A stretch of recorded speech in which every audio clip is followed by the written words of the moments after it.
Hi, my name's Londe Yusuf. And my name is Reggie Williams. And we're the co-founders of Black Film Space. Black Film Space is a grassroots organization dedicated to enhancing the skill sets of Black filmmakers and building a community of creatives. We host events such as screenwriting workshops, panels, mixers, and other events that are designed to support Black content creators. In the next episode of the Black Film Space podcast, we interview Eric Oliver. Eric is an assistant director who has worked on Mixedish, Raising Dion, and Being Mary Jane. We talk with Eric about the importance of assistant directors, the role of the first, second, and second AD, the benefits of joining the Directors Guild, and much more. And now, on to our interview. All right, Eric, thank you for joining us on the Black Film Space podcast. How are you doing today? I'm doing great. Thanks for having me. Of course. So I just want to jump right in. Why did you choose to be an assistant director? Well, I'm not sure. I sort of fell into it. So I don't know that I chose to be one. But once I started doing it, it was something that I enjoyed doing. The diversity of the projects you get to work on, something I enjoyed, the actual tasks of being an AD, or tasks that sort of fit right up my alley and were something that was easy for me to do. So I stuck with it. Gotcha. How did you fall into it? Shortly after college, my brother had been working in film as a production assistant. He's a couple of years older than I am. And pretty much at his suggestion, there's this program called the Dga Training Program. If you ever watch credits and you see Dga Trainee, that's what that program is. It's basically a paid internship where they assign you to productions. It takes about 2 years to complete. And once you're done with that program, you're then eligible to join the guild, which is what I did. It's not necessarily an easy thing to get into, but if you can get into it, it's a great way, especially if you have no experience doing anything. You really didn't need experience to do it. So that's sort of how I fell into it at my brother's suggestion. So, Eric, how would you define the role of a first AD, second AD on a production? So generally on most production, the production team, which would be considered the production manager, first AD, second AD, and often days now you have a second AD, which is just another of the second ADs. They just split up their responsibilities. First AD is generally responsible for creating the schedule. In pre-production, they'll work with the director, work with the producers, department heads to come up with a schedule that makes sense for everybody, considering all the constraints, budgetary, location-wise, talent availability, all that sort of thing. And then once you actually start shooting, the first AD runs the set while the second AD and additional seconds, second, what have you, will just help maintain all the paperwork and make sure everybody understands what's going on at any given moment. And what do you mean by run the set? The whole job starts in prep. And that leads into running the set. In a sense, it's two different jobs when you're doing prep and then once you're shooting. Okay. But generally, the first AD is the right-hand person to the director. The AD job, be that first AD, second AD, second, any additional seconds, production assistants, is to make sure the director has all of the elements they need on that particular day at that particular moment to get the shot that's needed. The first AD is kind of the top of that, and they're the one that's on the set, that's right by the director, that's calling the shots, basically saying, this is what we're going to be doing next. Usually it's with the director's, of course, approval, but for the most part, directors don't try to don't try to deal with the logistics of things. That's what the first AD does. So they'll make sure the actors are there when they're supposed to be there. They'll make sure the crew knows what exactly it is we're doing for that first shot. And they'll make sure the crew has everything that we need for that. If there are any effects that are going on, they'll make sure effects is there and ready for that. If there's any special wardrobe that's needed, they'll be there making sure that costumes has the correct wardrobe that they need. And from a minute-to-minute basis, it's the first AD's job to sort of maintain the schedule that they've created in pre-production. So the first AD is the one who's looking at the schedule saying, well, we need to get this done or we won't have time for this. Of course, the director then can say, well, I don't need that, so let's take more time on this. But that's something that the first AD is always keeping in mind. They're always looking at the clock. We figure out certain parameters. If an actor isn't available after a certain time on a certain day, that's something that the first AD is constantly aware of and reminding the director, you're going to lose this person in a certain amount of time. Do you ever work on productions where any of these roles are merged? Because in indie film, I feel like assistant director and AD, those lines get blurred a lot. Yeah, and it's kind of a hard thing because there's so much work that that ADs need to do in general. It's really hard for one person to do it. So there are shows where you'll have a first AD and a second AD without a second, and it's hard to do a show with less than 2 ADs because you need somebody on set and you need somebody off set. There's a whole bunch of paperwork that needs to be done, which is generally what second ADs are dealing with. They're dealing with paperwork. They're dealing with making phone calls to cast. They're dealing with what's coming up for the next week. So they're looking at the schedule and preparing for the next week while the first AD is on set, making sure we're getting today's work done. So on certain shows where if it's really small, lots of independent films will do that, and they'll sort of a lot of indies, I think, underestimate the importance of having that one person, that first AD, who's there, who's making sure that we're getting everything we need, and who's pushing us along and pushing the crew along and keeping the crew together and on the same page about everything. When you're directing, that's not something you really should be thinking about or want to be thinking about. You want to be thinking about what's going on in front of the camera. And if you have to think about all the other stuff that's going on behind, it's going to suffer and it's going to show. When you talk about union shows, there are mandated staffing requirements. And if you have a certain number of crew members, you have to have a second assistant director in addition to the first. Sometimes you'll do like small little visual effects units or insert units where you don't have that many cast and it's a really small splinter unit. The first AD really would be able to do that by themselves if it's really small and really contained. But then when you get contractually, when you have a larger crew and a certain number of cast, you actually have to have an additional AD working in there with the first. And it's something that I think most first ADs would want that.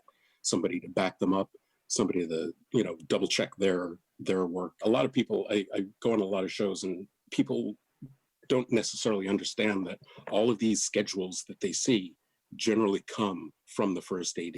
And when you're shooting and things are changing as you're shooting and the schedule changes, that's something the first AD needs to keep track of. It needs to change the schedule. If the script changes, they have to go back over their schedule and make sure the elements in the new version of the script are elements that they had in their schedule. And if not, that it needs to be added.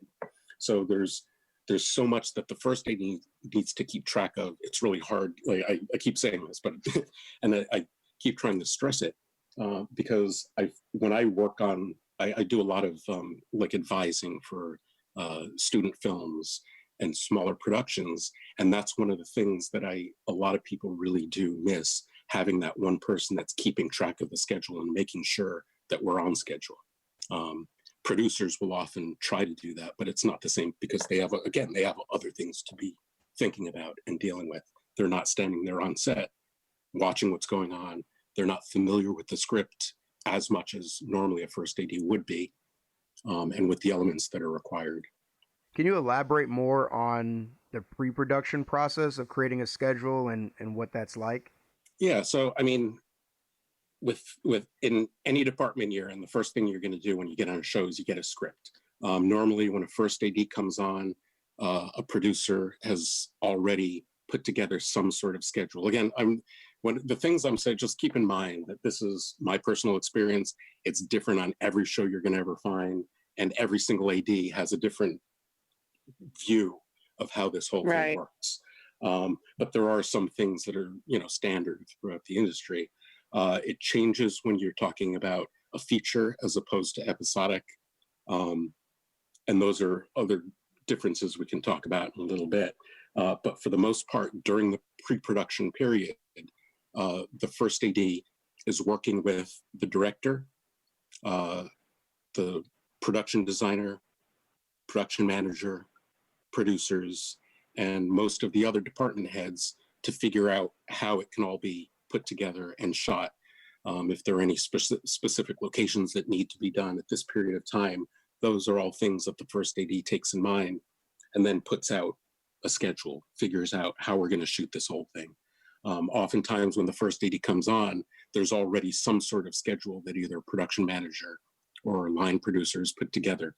Normally in the process of budgeting, you need to create a schedule just to figure out how, just to make it easier to budget. It's hard to budget if you don't know where you're going to be shooting, how many days you have, and if you don't know how you're going to break that up.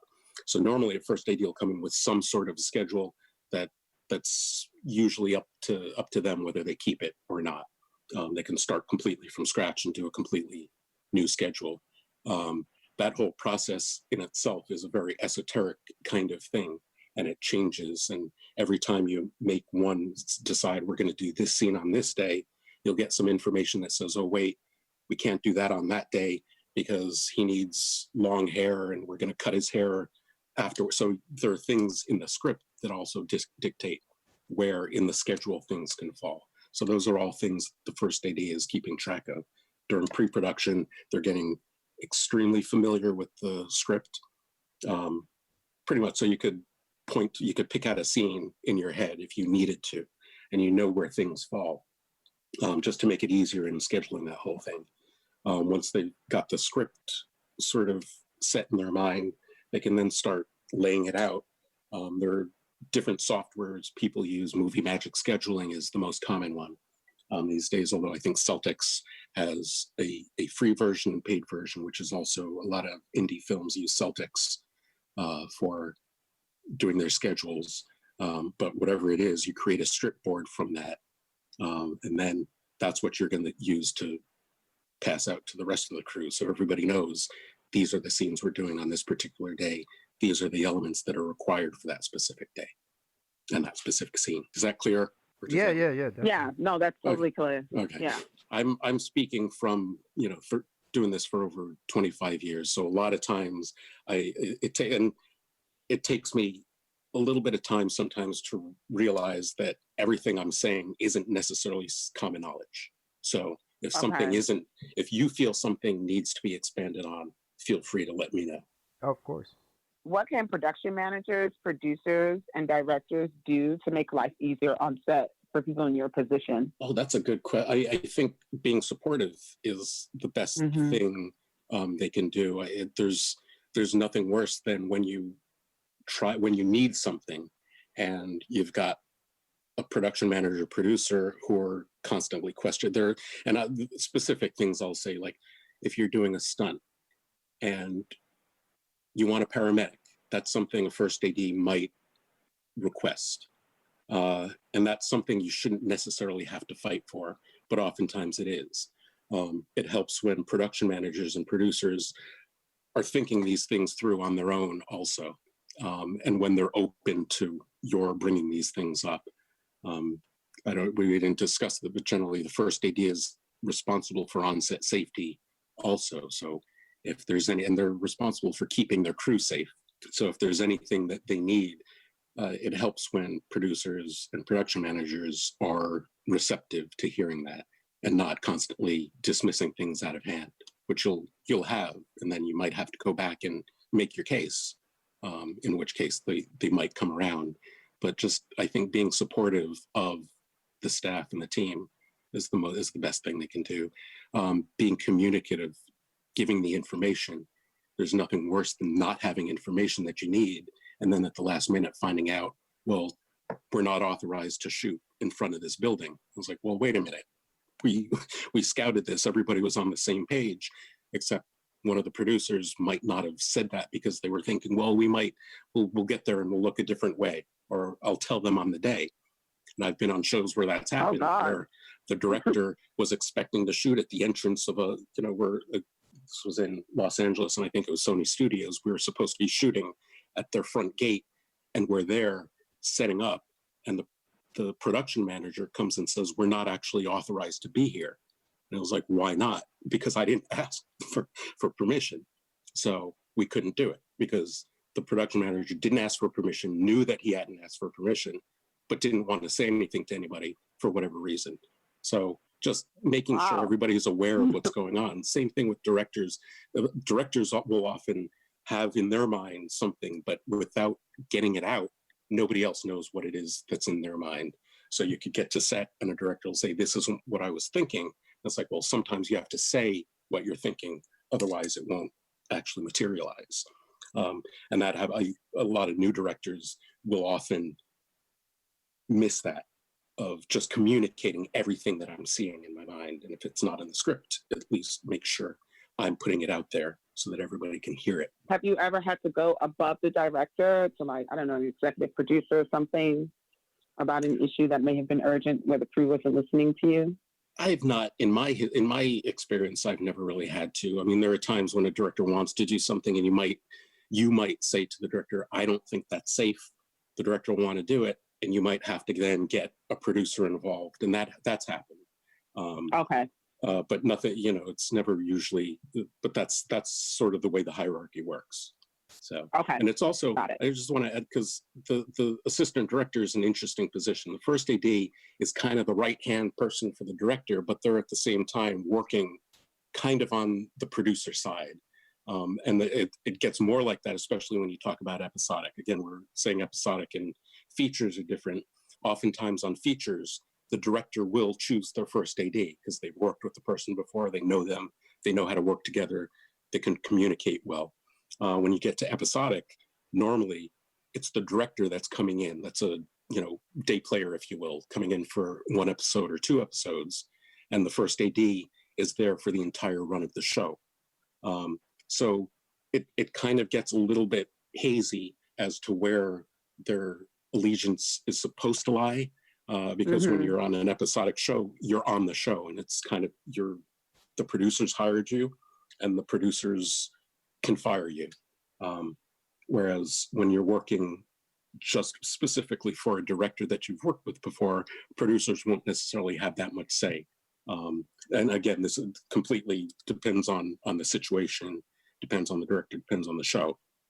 There are plenty of features where the director doesn't necessarily get to choose their first AD. They might get to approve them because they have to work with them, but they're not the one that's actually choosing them. So it does get a little strange, but that's where I think the allegiances can sort of get a little messy when you're there working for the director to make sure the director gets what they need, but at the same time, you're kind of responsible to the producers who are looking at other things. They're looking at, budgetary things as opposed to whether we get exactly what the director needs.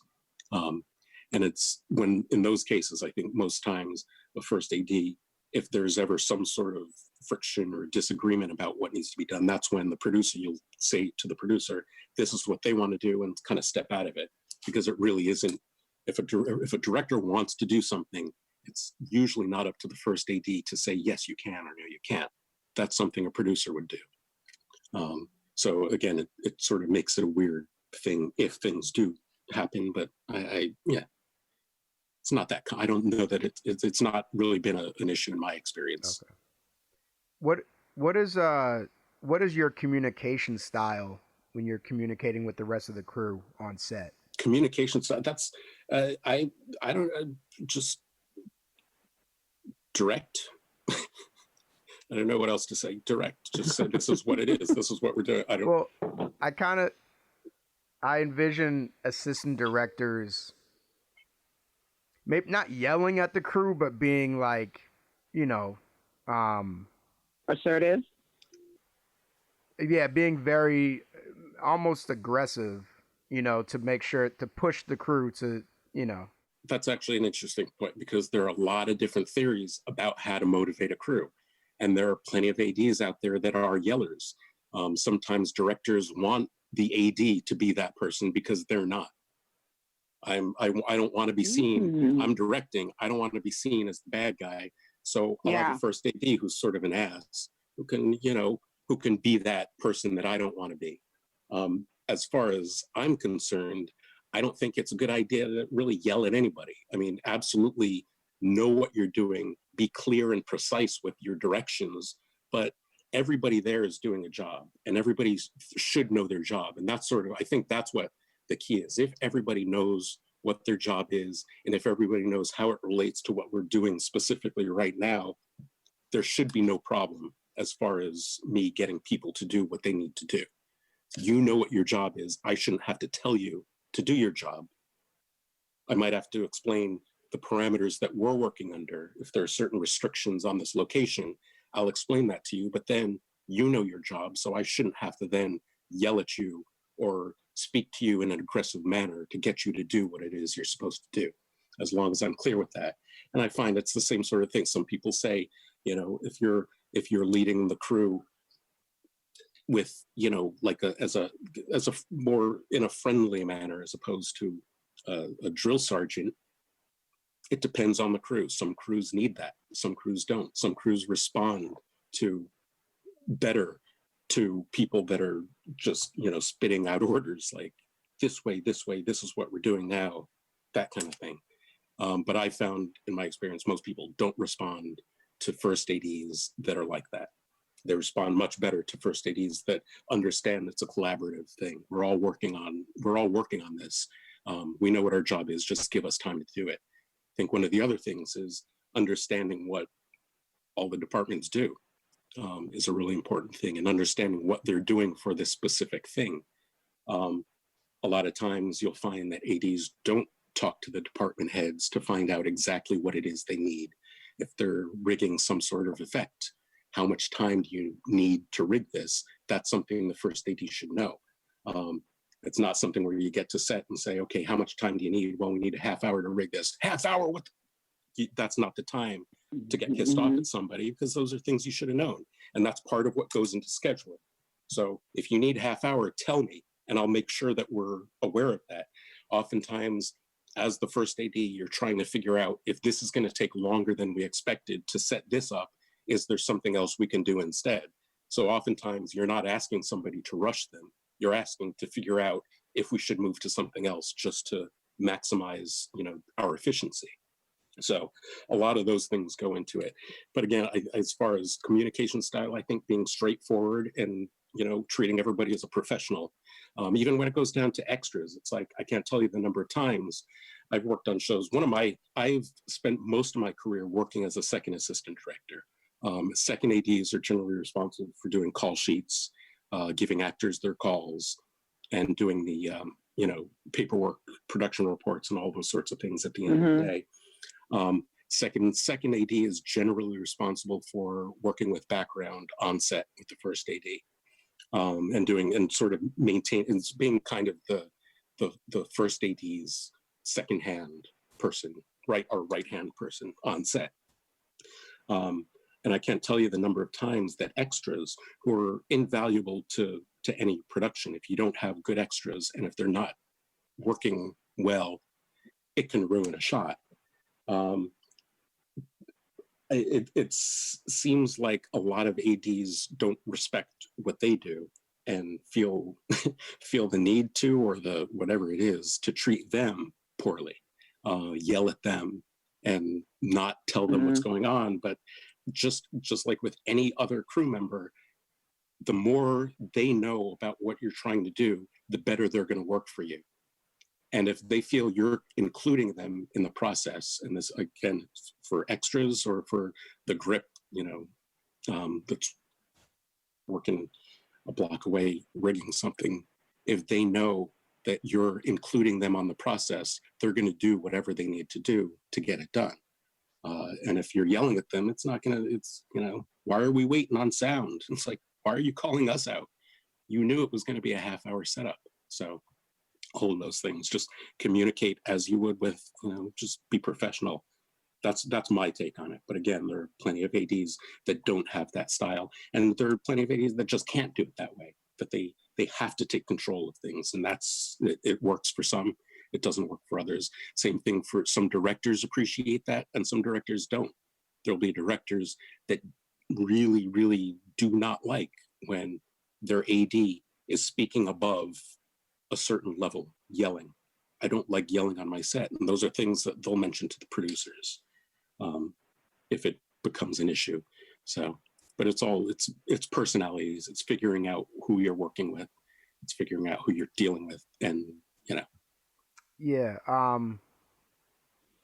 There's a scenario that played out when I was on a film set once. I wasn't the assistant director, but it was a very small indie shoot, and I was a producer, and it was, so in a way I was just trying to move things along.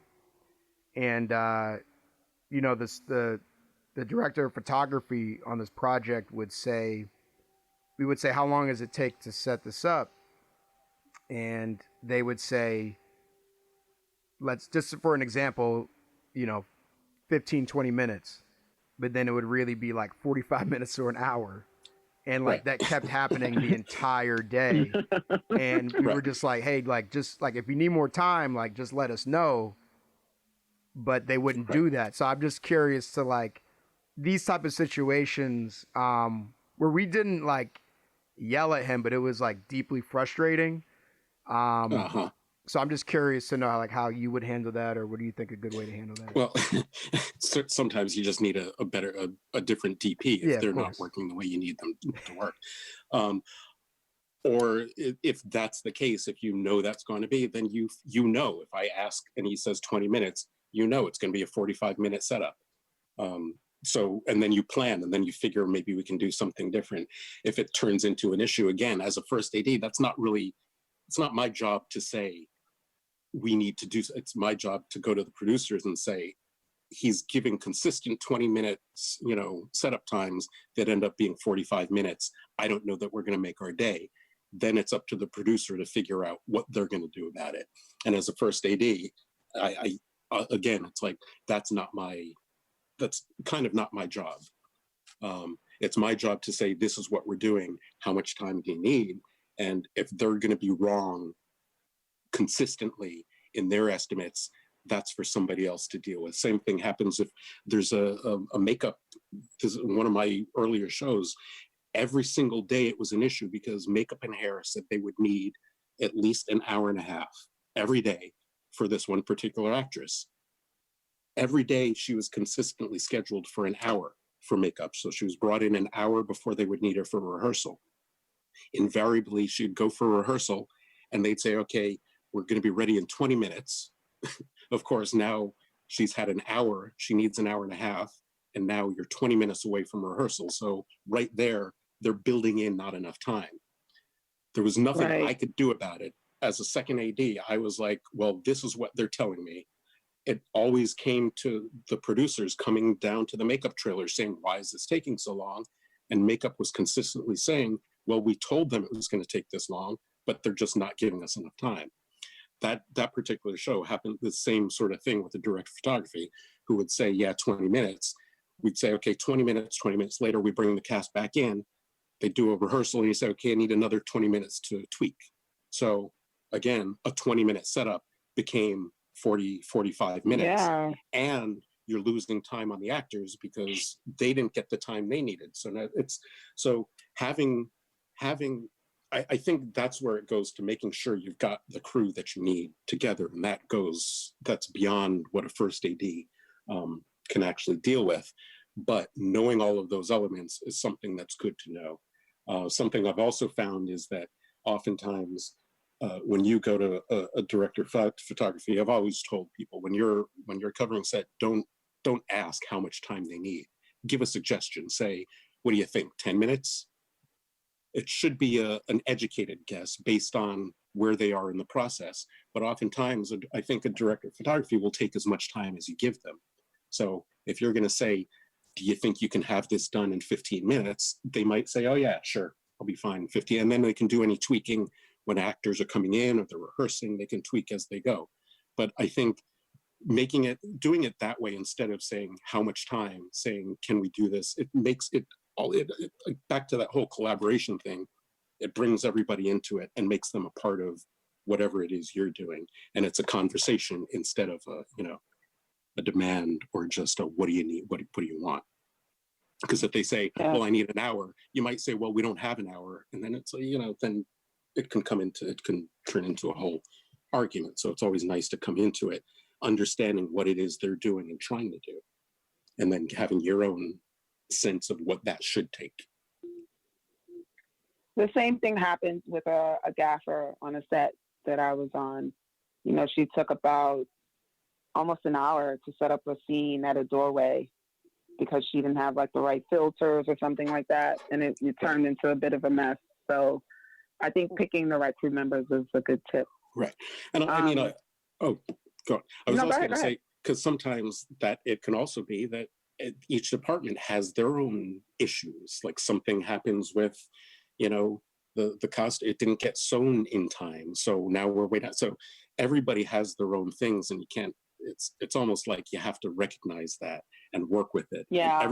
Things are going to happen, and you have to go into it understanding things are going to happen. And the response shouldn't be to get pissed off at people about it. The response should be, okay, so what do we do? Or is there something else we can go to now if we're waiting on that? And making it, instead of blaming people or putting people under pressure for something that they're not necessarily completely in control of. The delivery was late. I can't necessarily control. Instead of blaming people for things like that, oftentimes it helps to bring them into the fold. So what can we do about that? And then, I mean, working on a set, you've got infinitely creative people who have infinitely creative ideas. And again, back to the hiring, that's what you're going for. You want people that are going to have their own ideas of how to do things. Even if I ultimately want you to do it my way, I would love for you to come to me and say, hey, this is my idea. Once I've decided this is what we're doing, you don't need to come to me with more ideas unless we actually need them. But you've got all those crew members there, and you've got those people there with their experience and knowledge. And that's why you ideally have them. So when things do go wrong, you can come up with a solution fairly easily and without having to put anybody down or make them feel like, I screwed up the whole day shoot because I didn't have what we needed. What are some misconceptions about ADs that you want to clear up? Oh, I don't know that I care to clear any of it, but one of the big misconceptions I see of people that want to be assistant directors is they think it's a good way to become a director, which it's really not. It absolutely is possible to become director. My brother was a longtime first AD in New York, and he's just recently, for the past few years, been directing episodic. So I have a number of other friends who have been ADs and who've just started, directing, because being in that position as a first AD right next to the director, especially if you're working on an episodic show when you work with 5, 6, 7 different directors, you get a really good sense of what to do and what not to do. So it's almost like it's on the job training for being a director, but that's really not the career path. The career path is generally up. You start as a second AD, you move up to first AD, then to unit production manager. Those are all covered under the Directors Guild. And then maybe producing from there.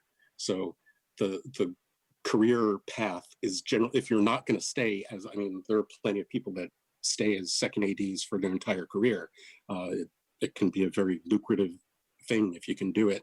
And if you get on the right show, it can have just, all the same benefits without a lot of the stresses that you need for being a first AD or a production manager. But if you are going into it and moving up the ladder, you generally don't move up into directing, you generally move up into producing. Something I've noticed is that a lot of ADs that do want to direct spend too much time thinking about that as opposed to the things that they're supposed to be thinking about, which are much more logistical. And it's like, if you're an AD and you really want to be on set watching, then you shouldn't be a key second AD, because a key second AD is generally, again, this is the way the hierarchy is sort of established itself traditionally, mm-hmm. Although you can always change it. If you become a key second AD and you want to be the one that's on set helping out the first AD, that's absolutely something you can do. But traditionally, it's the second that would be on set, and the key second that would be either at base camp, out at the trailer, keeping track of everything that's going on there, and keeping track, dealing with the office production manager about things that are coming up, other things that are going on, if there are fittings that are happening. So it's a lot of stuff that they need to be thinking about. I don't know where we got in. So yeah, so like I was saying, if you get into working as a second AD, don't expect necessarily to be learning about what it takes to be a director. I think the best advice I ever heard anybody say was, if you want to be a director, direct. So, and it's in this day and age, it's really not hard to do. I think it's hard. It's hard to get yourself to do it and to figure out maybe what it is you want to do, but the materials are there. So it's like you can take your cell phone and make a movie if you wanted to. How did you get your first TV job? I went through the training program. Actually, I should also mention this. The training program is great. There's one in New York and there's one in Los Angeles. And they accept application. I believe it's like January is the application period. So it just passed. They're now selecting the class. But it's actually a great program. And it's Dga Training Program.org is the New York program. And the one in Los Angeles is trainingplan.org.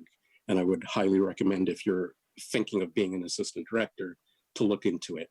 You can absolutely work as a production assistant and get your days, or work as a non-union AD, third area. There are all sorts of restrictions about how to become a guild, a member of the Directors Guild, working as assistant director.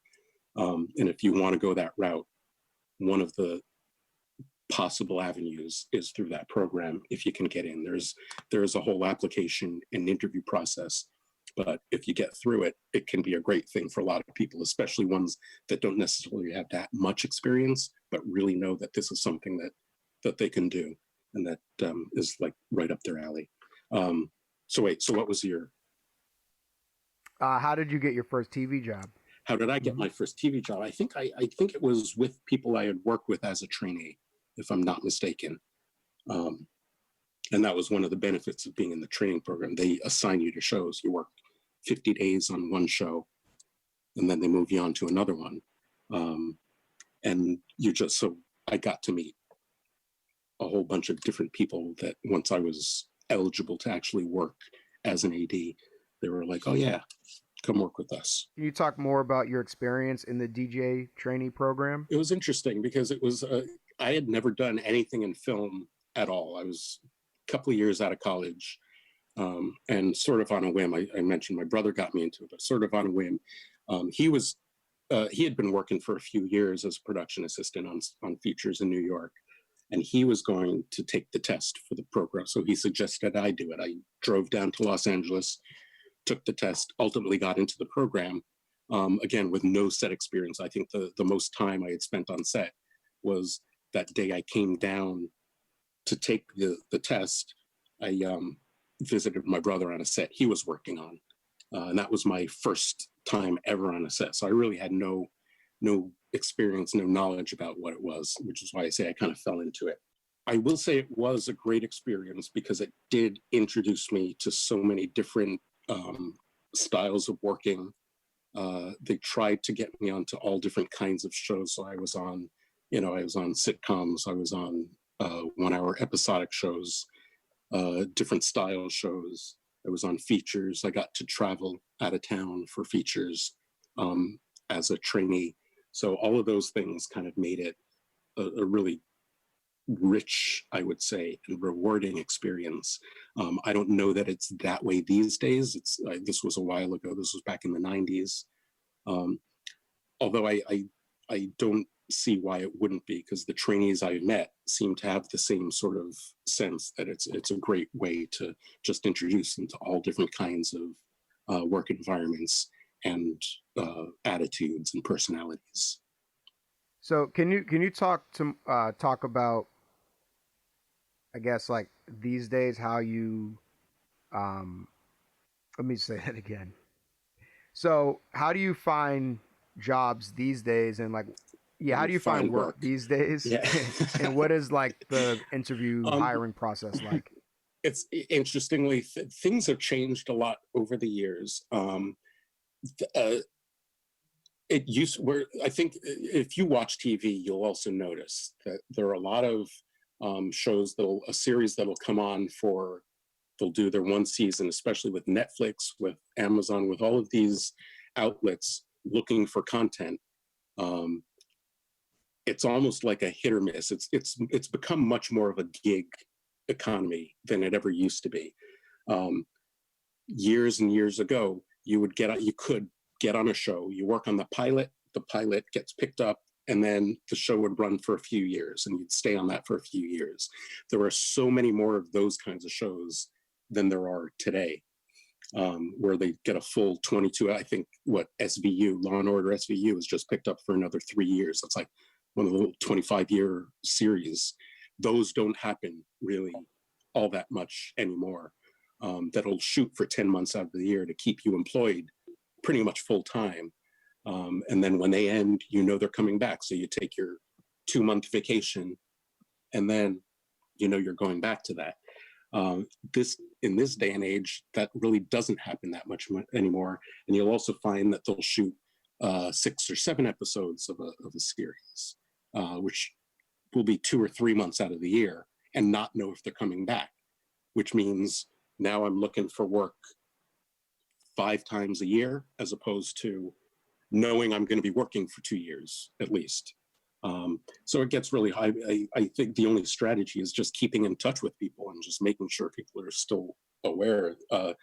Again, there's a certain level where, as an assistant director, you're often waiting for somebody to give you the job, as opposed to being the producer. And that's why there are a lot of ADs are moving up that route to become producers, because it's a lot more satisfying to be the one that's creating the work for other people than the one that's constantly looking for work, if that makes any sense.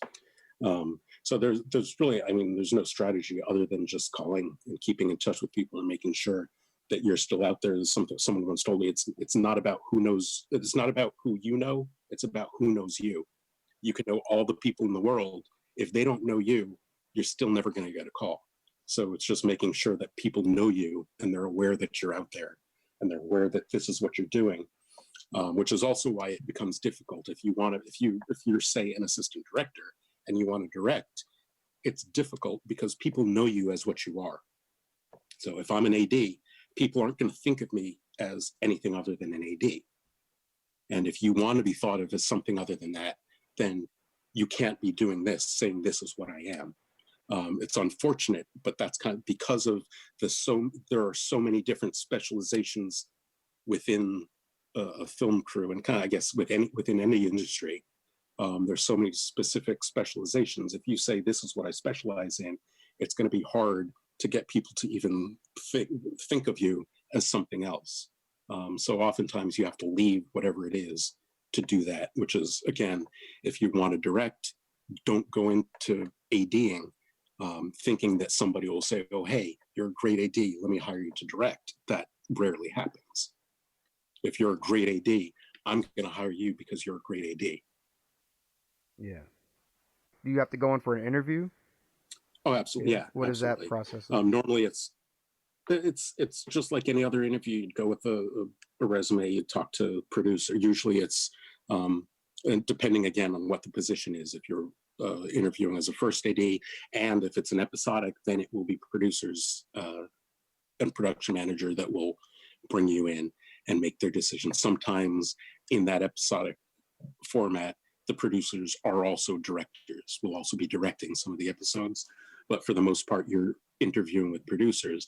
When it comes to features, oftentimes producers will line up. If the director doesn't have anybody they know or like, the producer will line up some interviews and it'll be just the same kind of interview with the director, producer, and first AD.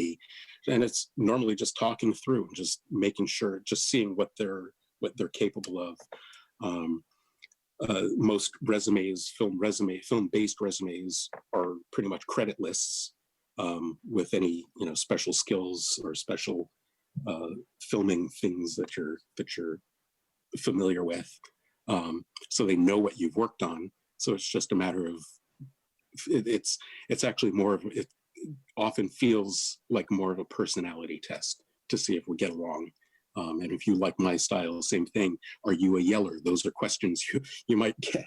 Are you a yeller? Or how do you run the set would be, or what's your strategy for motivating the crew, are things that might come out in those kinds of interviews.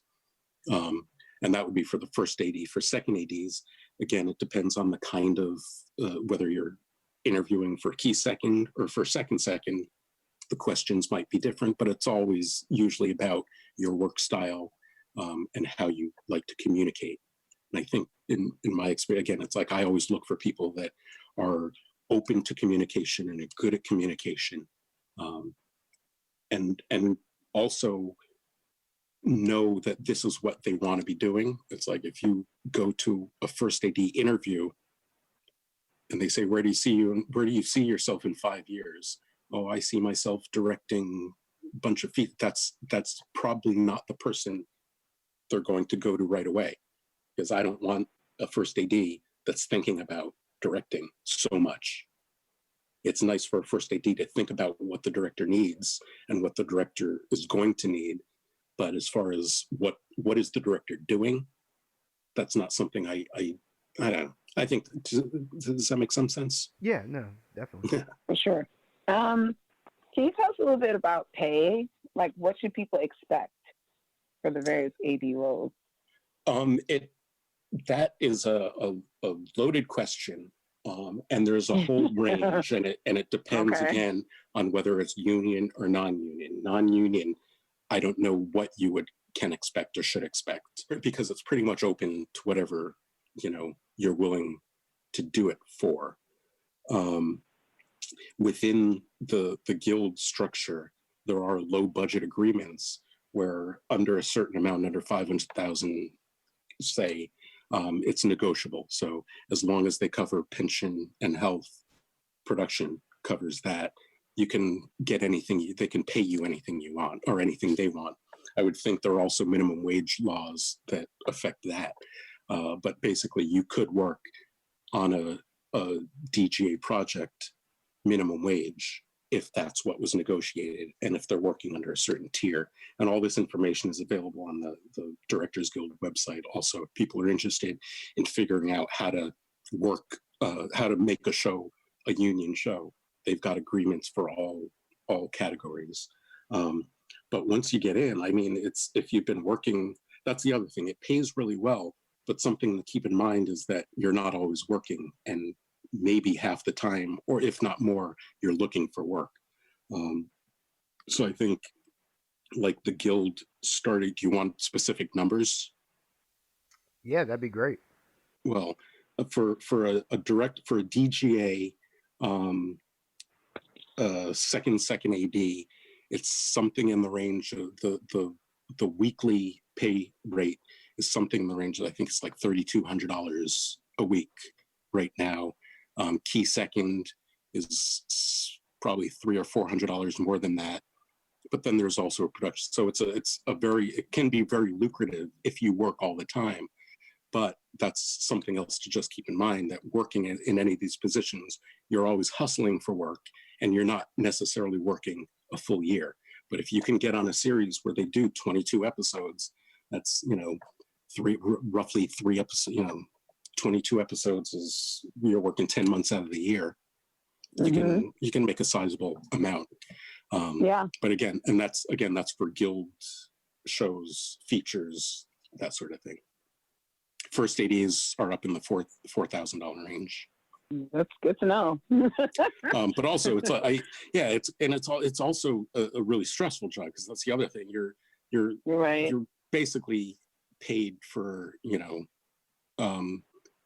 your hours that that you're not going to get back. I think I always hear people say that the first AD or first ADs generally die before their time.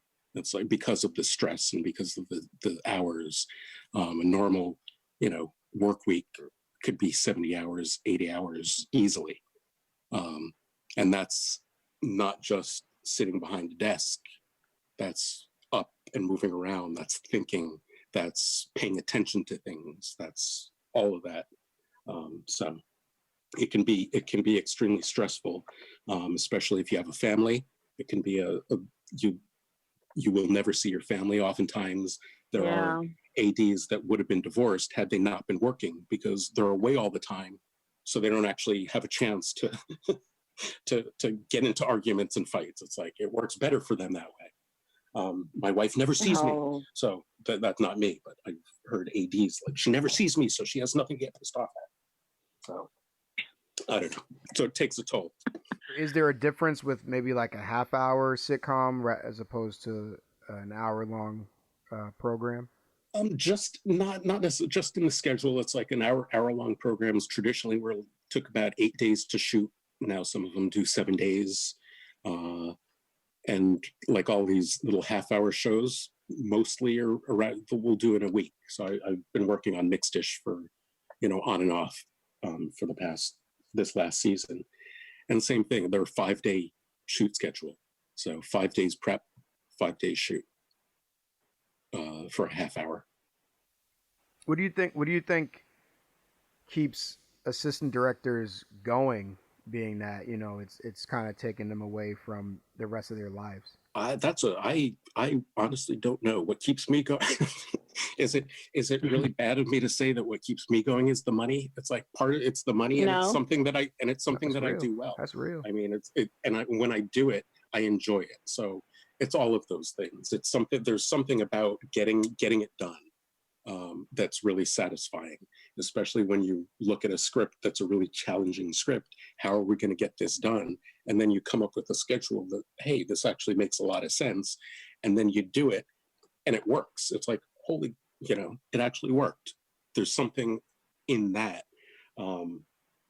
even beyond whether the project ends up being good or not. If I watch it and it sucks, who cares? I enjoyed doing it.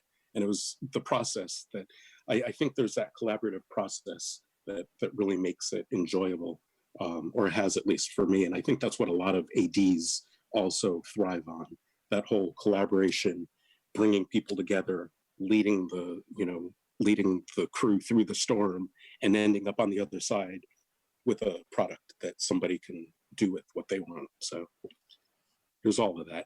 But the money helps, and that's part of the reason why it's been hard I won't deny it's been hard to get out of it, because you get used to that and jumping to other things where you're working just as hard for less, and without that necessarily that reward of finishing the project. I don't know. That's my answer. Awesome. Okay. Can you talk to us about the film scene in Atlanta and what it's like out there?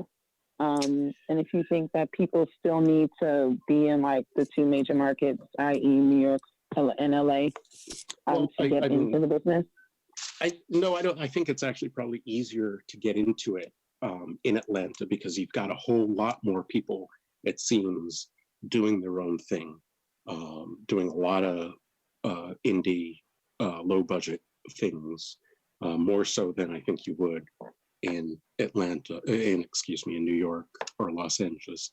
Also, being a right to work state, Georgia makes it easier if you're not in any guild or union to sort of get involved and get into working on things and with people that can maybe teach you something.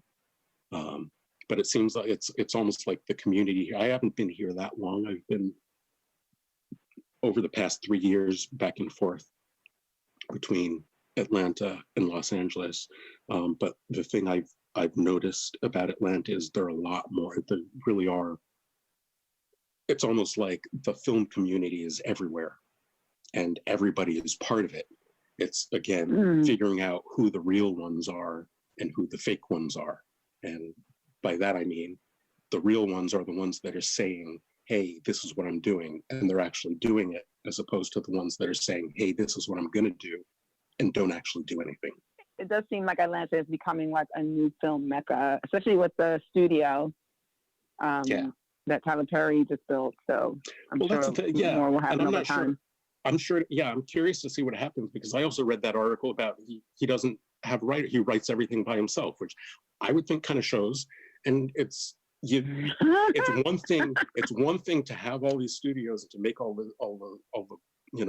this work, but it doesn't necessarily help if you're not going to bring other people into it. One of the big problems I think that Atlanta has right now is all the writers are still mostly in Los Angeles. So they write everything out there. And oftentimes they cast things from there. I can't tell you the number of shows I've worked on where they're always flying in guest cast, because everybody's cast out there. There are some that are cast locally, and there are like a certain segment that are cast locally. But still, when Los Angeles is still kind of the main hub, especially for writers, if they could get some writers' rooms out in Atlanta, I think that would. I don't know if there are any shows. I should actually look into that, and that's something I probably should know. And I apologize to any of you Atlanta writers who are here writing, but most of the writing rooms are still in Los Angeles, and that disconnect, I think, also makes it a little bit. That puts a little damper on the whole Atlanta film community as being a self-sustained hub of production. They could get writing here. I think that would be a huge step. New York kind of has the same issue to a degree. There are a few writers' rooms, but it's not as much as LA. So you have no choice but to move. Yeah. Why did you move to it, or why did you start going to Atlanta?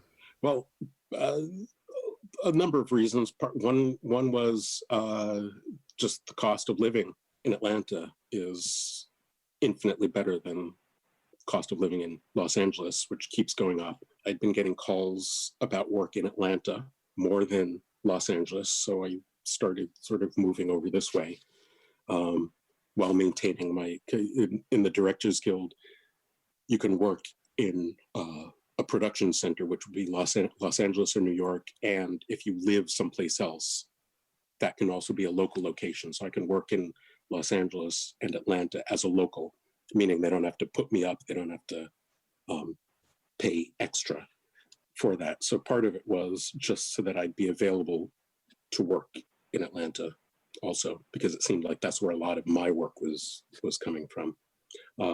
Another reason was just to be closer to, I'm from New York originally, so my family's in New York.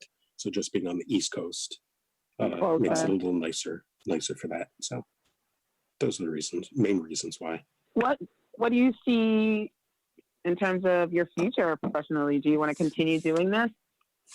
Do you want to transition into producing, kind of like what you were talking about before? Yeah, I honestly, I think part of my coming to Atlanta was with that in mind, that it seemed like it might be a little bit more a better way, a better place to seg into other aspects of filmmaking. Over the past couple of years, I've been an assistant director for, like I said, over 25 years, but within that time, I also do art, so I'm an artist. I've tried to maintain other interests, which is another thing that I would also recommend anybody that gets into this industry, try to maintain your other interests, partly because you never know when it's going to stop. The writer's strike that happened several years back kind of brought production to a halt, and there were a lot of shows that went away and never came back. And I think that's part of the time, that's part of the period when Atlanta started rising up, when because there were no writers, there were no shows going on, and then people started doing things. I think actually Louisiana, I think, came first. Shows started moving out of Los Angeles at that time because other people were wooing them in. I'm not sure how that all happened, but just having other interests is an important thing. So that's something I've always tried to maintain. So I do art, yes. I've production designed a couple of shows in that period, but I keep coming back to ADing in large part because it's the working with the whole of it, as opposed to specifics that I enjoy. But yeah, segging into producing is something that I think I would excel at and really enjoy, partly because I do like being that one to try to make sure people recognize what we're doing and bringing in the right people to do the right jobs. And just with all the people I know some really, really talented folks, and it would be fun to get them all together to work on a project. And that's something you can only really do as a producer. What would you say your proudest moment on set is? I don't get proud all that much. I don't know. It would be it's simple things like we had just having forethought. I think maybe that would be it. Having the forethought or the foresight to plan for contingencies, even when there was no reason to expect you would need one, if that makes sense. And I'm thinking back to a specific show I was working on, where we were working, and on the lot, the power went out. So all the productions on the lot were down for 2 hours because the power went out. But we had sort of worked out this, where we were prepared for that. For whatever reason, we were prepared so that we had our own generators. We went out on the back lot and started shooting out on the street. We were the only show that was still working because we had thought these things through. And even though it was like, why would anybody consider that the power on Paramount would go out on all the stages? It turns out it was like there was a brownout in the city. So it was like a large portion of Los Angeles where the power went out, and we were the only production working just because. And that was, if there was any sense of pride, there was a sense of pride in having had that forethought, even though it wasn't necessarily something that would have, that should have been thought about. So I don't know. And what about something that you learned in 2019? So you've been an AD for a while. What's something that you learned in the last year or so? You have to ask for it, or you're not going to get it, because people won't just give you things for whatever. Even if they love you, they're not just going to give you something if they don't know that's something you want. This is beyond AD work, but for anything, if you want it, you need to put it out in the world. Otherwise, it's going to feel like you're not getting anything, which you might not be, because people are out there and they're willing to help, but oftentimes they don't know you want the help. Now, what about as an AD? As an AD, I've learned that it's getting a lot harder to be an AD, because I don't know that film schools even teach the importance of an AD and how that can help any kind of production. So I think I've learned that it's becoming a tougher sell as to why you should have a good AD. I think, and that's maybe it's become with a lot of these independent films coming up and people not really understanding what the specific job of the AD is, makes them not really think of it as something that they need or should have. And oftentimes it would be nice to have an AD, but we don't really need one. And it's like, well, you kind of should have one. Again, we talk about the compartmentalizing and of all the different jobs and positions. That one person has a lot of responsibilities that if somebody doesn't keep track of them, you can have problems. And especially in Atlanta, with Sarah Jones, the train accident that happened years ago, that absolutely is something that should have, and it did fall on the first AD. What was that accident? Forget what the show was, Midnight Rider. There was a show, they were shooting on a train trestle. The train came, no, but they didn't have permission. They were actually denied permission to shoot on the tracks. They decided to do it anyway. They had a hospital bed on a train trestle over the water, and had basically said to their PAs, when you hear the train, let us know. We'll have about a minute to get off the track. As soon as they heard the train, they had 10 seconds is what it seemed like. I mean, you can watch the video. It's like if you go search it online. And one of the camera assistants was killed by the train because she couldn't get off the tracks in time. And that there was a whole lawsuit about it. I'm sure people listening to this will have heard about that. But since then, there's been a real push towards set safety. And again, the first AD is really the on-set safety officer, and responsible for those things and responsible for keeping track of those things, and should have said, if we don't have permission to be on the tracks, we're not going to be on the tracks. And that's something that, going back to what producers and production managers, directors can do to support. If a first AD says, we don't have permission to be on those tracks, we cannot shoot on those tracks, they should have been backed up by a producer. Plain and simple, because especially you're talking about, we're making movies, we're making entertainment for the most part. Nobody should lose their life. Nobody should get hurt doing what we're doing. And if somebody does, then there's a problem, and we need to look at what the problem was. So, and in this case, it was just people not doing the right thing. Would you recommend, as an indie filmmaker, would you recommend that I hire a second assistant director?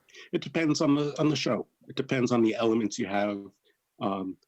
A lot of independent shows don't have that much going on. If you're, small cast, not too many locations, you don't necessarily need that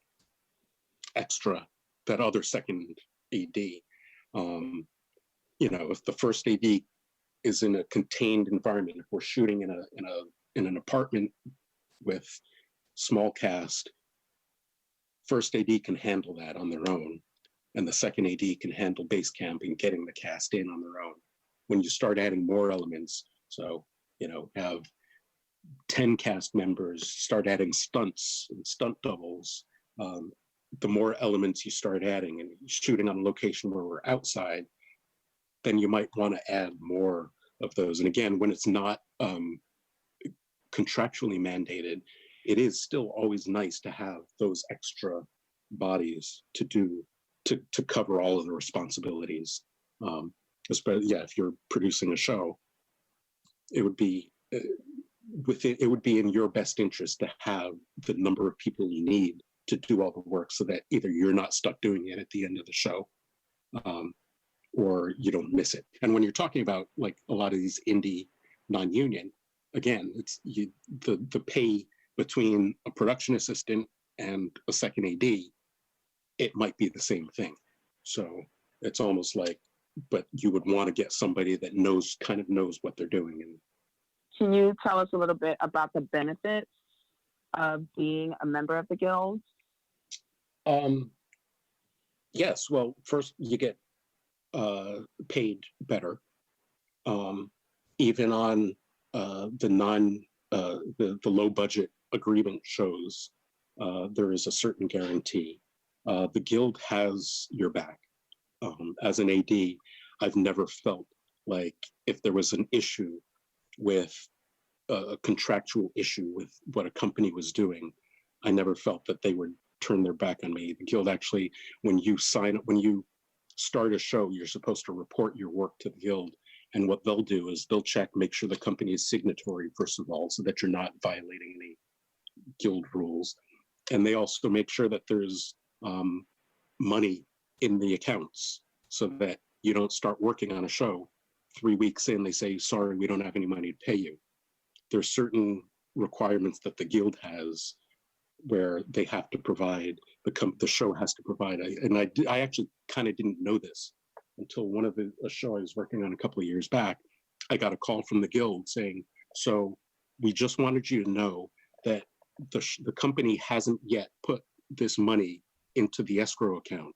So you can still work on it, but we're warning you that they might not, and we'll let you know when that happens. So they actually called me and, were very clear.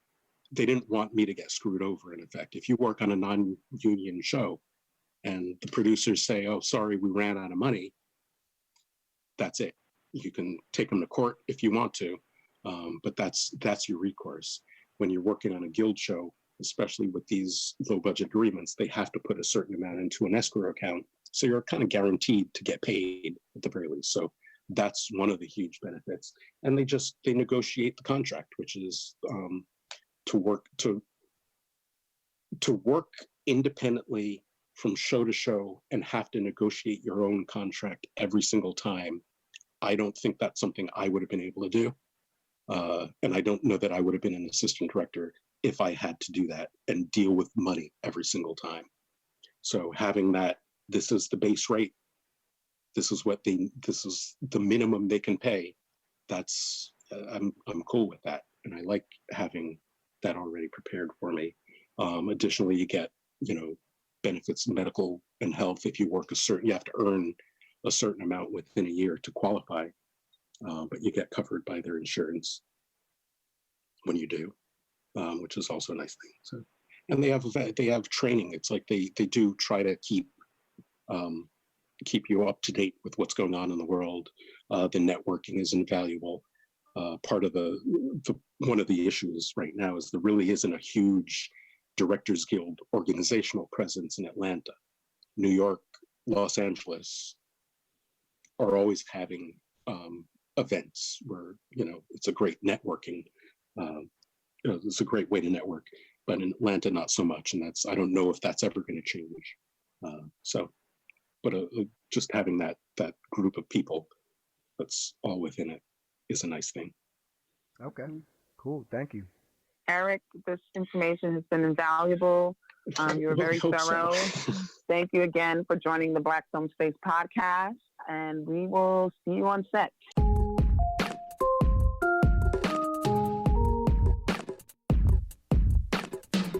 Thanks for listening to the Black Film Space podcast. If you're interested in being part of our community and attending events, please visit us at blackfilmspace.com and follow us on Facebook, Instagram, and Twitter at Black Film Space. Subscribe to our email list and podcast. All right, see you soon.